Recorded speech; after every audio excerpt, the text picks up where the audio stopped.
Hurmatli obunachilar, yaxshimisizlar? Mana natijalarimizni kavob qilishga tayyorgarlik ko'ryapmiz. Buni yosh bolalar ham yeyishli qilish uchun bunday qilib kesishimiz yaxshi bo'ladi. Bismillahirrohmanirrohim. Mana qilsak maydalab qiltanoqlari maydalanib ketadi. Xudo xolasa yaxshi bo'ladi. Yosh bolalar ham yesa bo'lganda bo'lib, chiroyli bo'lib, yaxshi pishadi. Hamma mazasi arasiga o'tadi. Pishirish jarayonlarini ko'rsatib boramiz.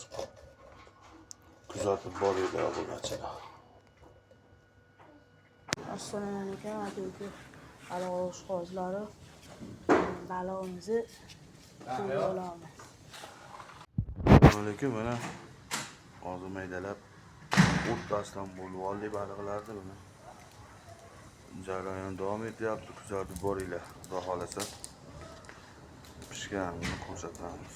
Pishirish jarayonini ham ko'rsatamiz. Assalomu alaykum.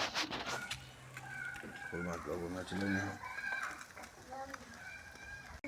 Assalomu alaykum. Mana bu galina bilanki lubimi, chesnok aralashgan tuz, zira, nomongon qalampiri deydi, tuyulganini. Buni kashish donamiz. Baramiz jarayoni yaxshi ketyapti. Hamma narsani keyin sepasizlar. Oldin pishirib olib, keyin sepiladi. Bunda hozir jarayonimizda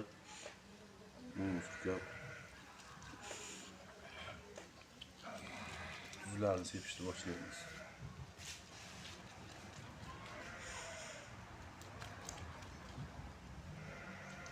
Serchisini qilsalaring yaxshi bo'ladi.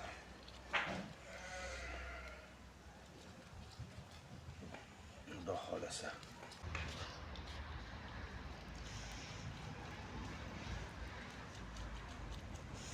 Shirani jo'ray.